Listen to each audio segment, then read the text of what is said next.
Welcome to the Shit Slinky Made Me Watch. I'm your host, KC, here with another shitty review about shitty horror films recommended by that sumbitch Slinky.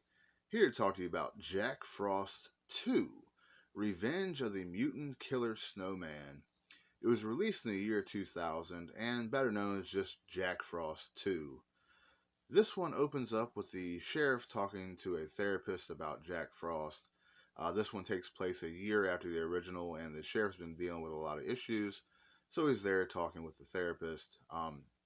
After that, we had some dumbass that goes and digs up all the antifreeze that killed Jack, and there ends up being this accident at a lab that brings Jack back to life.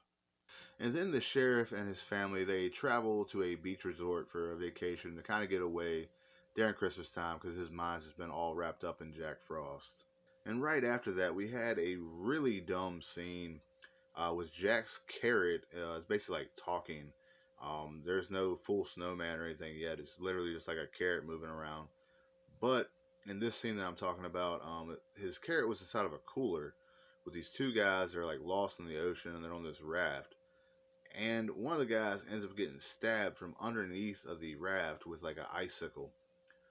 Pretty damn stupid scene. Not really funny. I mean, this movie has a lot of comedy in it, but that just was really dumb. And speaking of dumb, there was a lot of dumb shit in this movie. Like Jack, he's basically like a talking carrot, like I was saying. But in this one scene, it's basically like his carrot and some ice spikes are just sticking up out of the sand. But the kills were pretty funny. There was another pretty funny scene. Right after all that happens, you had basically this model is getting pictures taken for like a winter issue catalog thing, almost like a swimsuit type thing. And there is a cooler of ice there. And Jack somehow turns himself into the ice that was already in the cooler. Not sure how that worked out. Either way, it's a movie. But turns himself into ice to be able to get himself rubbed on this model's nipples. That was pretty funny. Oh, damn! I guess it's time for the shit break. Now, if you don't know what the shit break is, this is where we take a quick break to allow you to get your thoughts or comments onto the show. All you have to do is comment on the discussion thread posted in our Facebook group, Horror After Midnight, to be able to get your thoughts onto the show. If you're not already a member, be sure to join the group, like, subscribe, and ring that bell so you stay up to date with everything here on the channel. For this week, we had Aaron Garcia, and he said, such a goofy and fun movie. I agree, this one was definitely a fun watch. A lot more than the original. A lot more comedy thrown into this one. I did enjoy that of it. Then we had Carlos Love. I liked it better than the first one. And I'll also agree with you there. This one was definitely a lot better than the original, which does not happen very often. Well, that's all we have for this one. Let's get back to the show. Welcome back.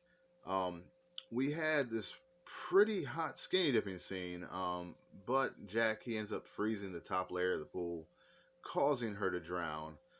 That was kind of cool. And right after that, we had a snowstorm that kind of came in out of nowhere.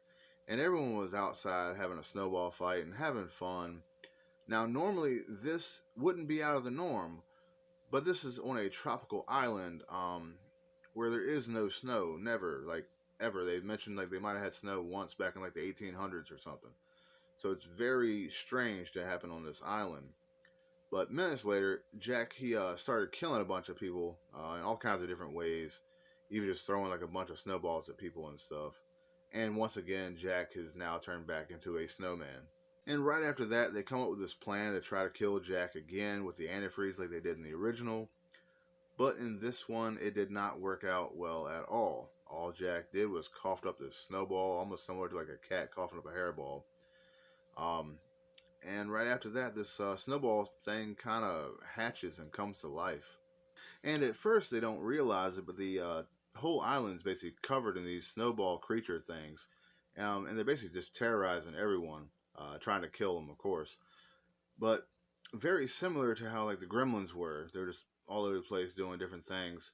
And even one of them had like a spiked mohawk, but this one was made out of icicles, of course.